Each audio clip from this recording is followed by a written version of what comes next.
रसूलुल्लाह सल्लल्लाहु अलैहि वसल्लम के पास सबसे पहला जो कासद कुरैश ने भेजा उसका नाम बुदैल बिन वर्का था, और वैसे ये तहामा में से था और ये रसूलुल्लाह सल्लल्लाहु अलैहि वसल्लम से मोहब्बत भी किया करता था।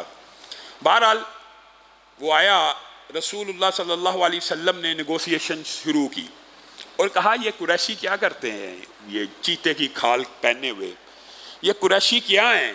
रसूलुल्लाह सल्लल्लाहु अलैहि वसल्लम ने वहाँ पे एक खिताब भी किया था और वो खिताब भी तारीख़ की किताबों में मौजूद है। रसूलुल्लाह सल्लल्लाहु अलैहि वसल्लम की बड़ी ख्वाहिश थी, ये रसूलुल्लाह की दिल की ख्वाहिश थी कि कुरैशी मुसलमान हो जाए, मेरा घराना, मेरा कुंबा, मेरा कबीला मुसलमान हो जाए। और रसूलुल्लाह सल्लल्लाहु अलैहि वसल्लम ने यहाँ पे भी इस मकाम के ऊपर भी इस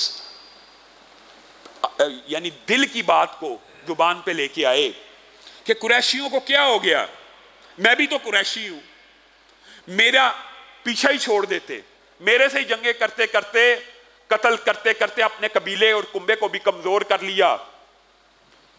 कुरैशियों की अकल के ऊपर मातम है, मुझे लोगों से लड़ने देते, मेरे से ना लड़ते, मैं भी तो कुरैशी था, मुझे लोगों से लड़ने देते।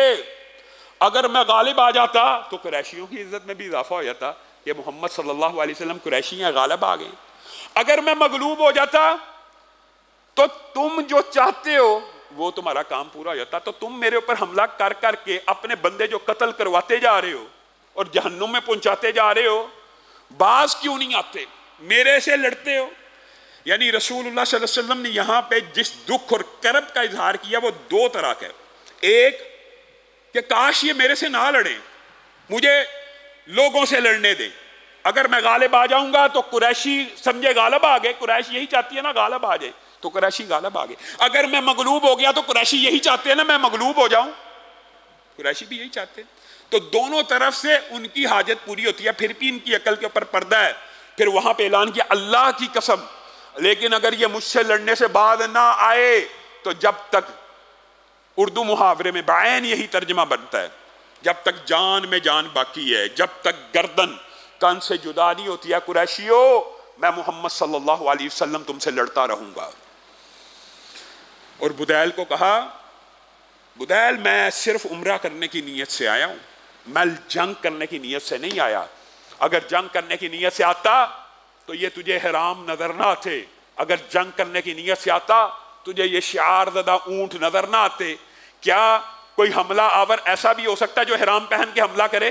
क्या कोई हमलावर ऐसा भी हो सकता है जो ऊंटों को किलादे पहना के शिआर ज़दा करके हमला करे? कोई अल्लाह से डर जा, कुरैशियों को जाके समझा। बुदैल के दिमाग में ये बात आ गई कि मोहम्मद सल्लल्लाहु अलैहि वसल्लम के जो पॉइंट हैं बड़े वैलिड हैं। जाके कुरैशियों से बहस करना शुरू कर दी। पागल हो, एक बंदा उम्रा करने के लिए आता, पूरी दुनिया को इजाजत है, तुम्हारे अपने भाई को इजाजत नहीं है? पूरी दुनिया को तुम इजाजत देते हो, जो यहाँ के रिहायशी हैं उनको तुम इजाजत नहीं देते, तुम्हारी अकल के ऊपर पर्दा पड़ गया। बाकायदा सफारतकारी की तो कुरैशी उसके खिलाफ हो गए, भेजा भी हुद, सफारतकारी के लिए भी हुद भेजा और कहने लगे तो उनकी हामी हो गया है। ये वैसे अक्सर होता है कि जो बंदा निगोशिएशन कर रहा होता है या मुज़ाकरात कर रहा होता है उसके ऊपर ये एलिगेशन लग जाता है। तो बुदैल के ऊपर भी उन्होंने ये एलिगेशन लगा दिया और कहने लगे कि तू जनाब उनकी बातों से कन्विंस होके आ गया, हम तो पहले ही कहते थे। आपको पता मक्का के लोग ये कहा करते थे कि रसूलुल्लाह सल्लल्लाहु अलैहि वसल्लम की गुफ्तगू में जादू है और रसूलुल्लाह सल्लल्लाहु अलैहि वसल्लम सहर करते हैं वगैरह, वो देख ले उन्होंने तुझे कायल कर लिया।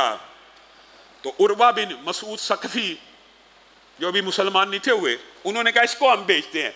तो उर्वा ने कहा पहले मैं अपनी पोजीशन क्लियर कर दूं, जो तुमने बुदैल के साथ की है मैं आऊं, अगर ये बात कन्विंस हो गए तो क्या मेरे साथ भी ये करोगे जो इसके साथ कर रहे हो? नहीं नहीं, आपके साथ ये नहीं करेंगे।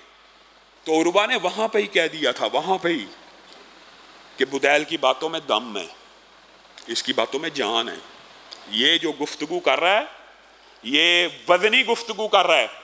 तुमने हाँ इसके ऊपर चढ़ाई कर दी, अगर मुझे भेजना है तो अथॉरिटी दे के भेजो, मैं अगर कन्विंस होके आ गया तो तुम्हें मेरी बात माननी पड़ेगी।